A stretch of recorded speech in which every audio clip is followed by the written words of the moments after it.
Hello everyone, it is Minute Plus Meditation here, and it's Wednesday, April the 9th. One of my favorite readings from the book of the prophet Daniel. There's a few of them, like Susanna and this one. I just love these readings. I can never read them enough. So, Shadrach, Meshach, and Abednego, they will not worship the statue. They're being set up, basically, by people who are jealous of them. So they're being set up. The king probably would have been happy to just ignore this, let it go, but he can't. So his paganism comes out for a while, and basically he said, are you going to worship the statue? I've ordered everybody to do this, and they say no. But their answer is what's profound. And you and I know you've heard this before, you need to hear it again. I need to say it again. So here we go. If our God, whom we serve, is able to deliver us from the furnace of blazing fire and out of your hand, O king, let him deliver us. He can do it. But if not, be it known to you, O king, that we will not serve your gods, and we will not worship the golden statue that you have set up. And then Nebuchadnezzar was filled with rage against these three, ordered the fire to be heated 7 times hotter, threw them in. We know what happens. They're not burned, they're not singed, they're not harmed in any way whatsoever.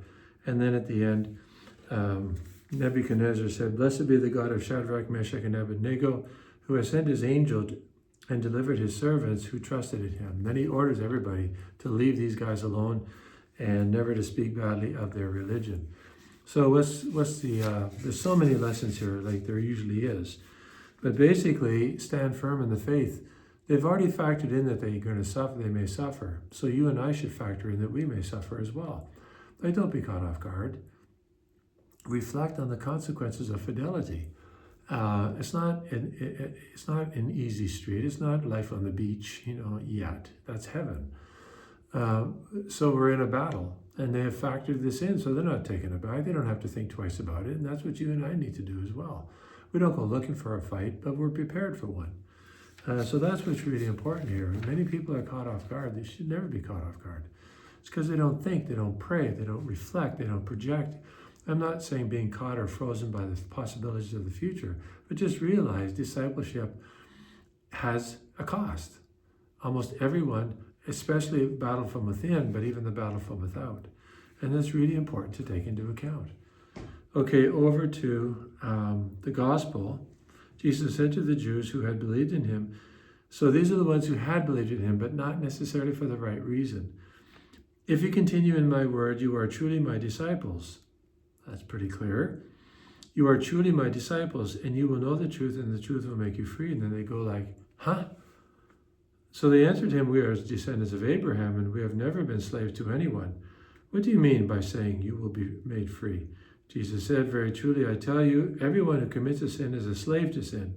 The slave does not have a permanent place in the household.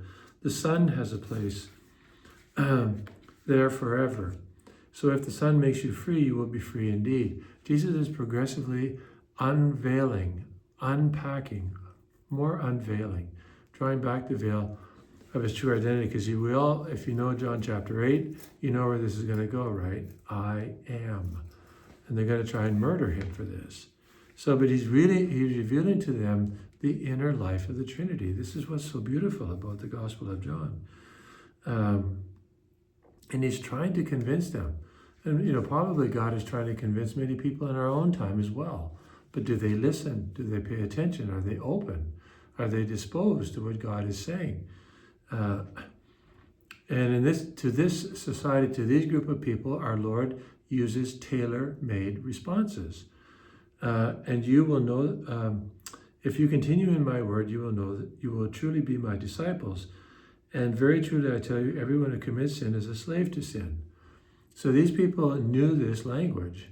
And he's basically saying you are not free by works of the law. You're not made justified by works of the law.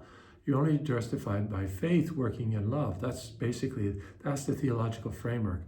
And I'm the one who grants you the gift of faith. I'm the one who grants you the virtue of love, faith working in love. So he's saying before he says it, I'm God. So you and I need to really kind of, as we sit at the feet of Jesus, we go through this, leading up to Holy Week and then Easter, of course, just drink it all in and ask our Lord for an increase in the virtue of faith, that we really deepen in our awareness and our willingness to assent to the truth that he is truly the Son of the living God. God bless you.